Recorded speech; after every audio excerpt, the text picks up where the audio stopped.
Have you ever wondered why financial struggle persists, even among those who are faithful, prayerful, and devoted?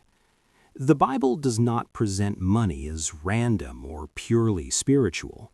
It presents patterns, principles of stewardship, responsibility, and wisdom that shape outcomes over time. Let's walk through some of the most overlooked biblical principles about money, carefully and in context. Number 1. God works through what you already have. 2 Kings chapter 4, verses 1 through 7. In 2 Kings chapter 4, a widow faced a real financial crisis. Creditors were coming to take her sons as payment for debt, a culturally and historically accurate practice in that time. When she appealed to Elisha, he asked, "What do you have in your house?" She replied, "Nothing except a small jar of oil." The instruction was specific. Borrow empty vessels. Do not gather just a few. Pour the oil. The text does not suggest automatic wealth. It shows a process: identification of available resource, obedient action, and structured utilization. The oil stopped when the vessels ran out. 2 Kings chapter 4, verse 6. God's provision in this case operated within the limits of prepared capacity. Resources, skills, tools, opportunities often precede increase. Growth typically follows intentional use, not passive expectation. Number 2. Stewardship precedes entrustment. Matthew chapter 25, verses 14 through 30. In the parable of the talents, servants are entrusted with different amounts. The evaluation is not based on equality of outcome, but on faithfulness with what was given. The faithful servants invested and multiplied. The unfaithful servant preserved but did not grow. Important clarification: this parable is primarily about faithfulness in God's kingdom, not strictly financial investing. However, the stewardship logic is clear. What is entrusted is expected to be managed responsibly. Inaction carries consequence. Consistent, responsible management of resources is a prerequisite for sustainable increase. Number 3.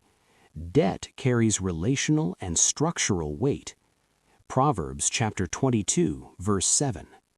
The borrower is servant to the lender. This is not a legal prohibition of all borrowing. It is a wisdom statement describing reality.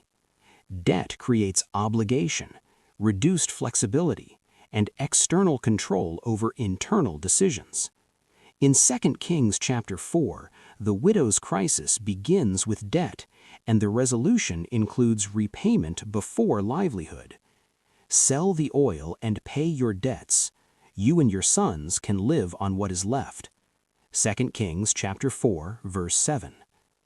Debt should be approached with caution, clarity, and a defined repayment structure, not treated casually. At this point, pause for a moment and think about this carefully. What is already in your hands that you may be overlooking?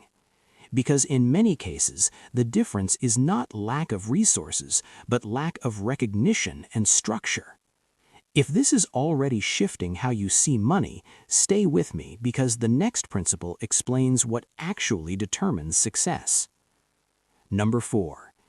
Diligence, not desire, produces results.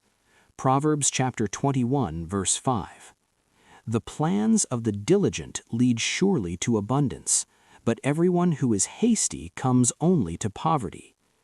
Scripture consistently contrasts diligence versus haste, discipline versus impulse.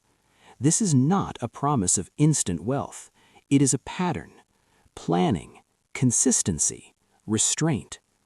Wealth building in biblical terms is gradual and process-driven, not sudden or speculative. Number 5. Contentment stabilizes financial life. 1 Timothy chapter 6, verses 6 through 8. Godliness with contentment is great gain. Paul is not dismissing provision. He is warning against disordered desire. He continues, "For the love of money is the root of all kinds of evil." 1 Timothy chapter 6, verse 10. Important distinction. Money itself is not condemned. It is the orientation toward it that is. Without contentment, income increases rarely translate into stability. Consumption expands with earnings.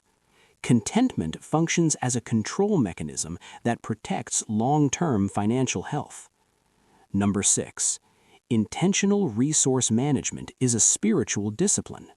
The writings of Ellen G. White, particularly in The Adventist Home, emphasize simplicity in living, avoidance of unnecessary expenditure, planning within means, and discipline in household management. Her framework aligns closely with biblical wisdom literature. Money is not merely economic, it is moral stewardship. In a nutshell, biblical teaching on money is not built on promises of sudden wealth. It is built on stewardship, discipline, responsibility, alignment with wisdom. And when those are in place, provision becomes more consistent and more purposeful. So before you move on, take a moment to answer this honestly. Which of these principles have you been ignoring? And what would change if you started applying just one consistently? If you're serious about understanding how money works from a biblical perspective, consider staying on this journey. Because in the next teaching, we'll break down how mismanaging small resources quietly blocks larger provision and how to correct it. Take a moment to reflect, and when you're ready, continue.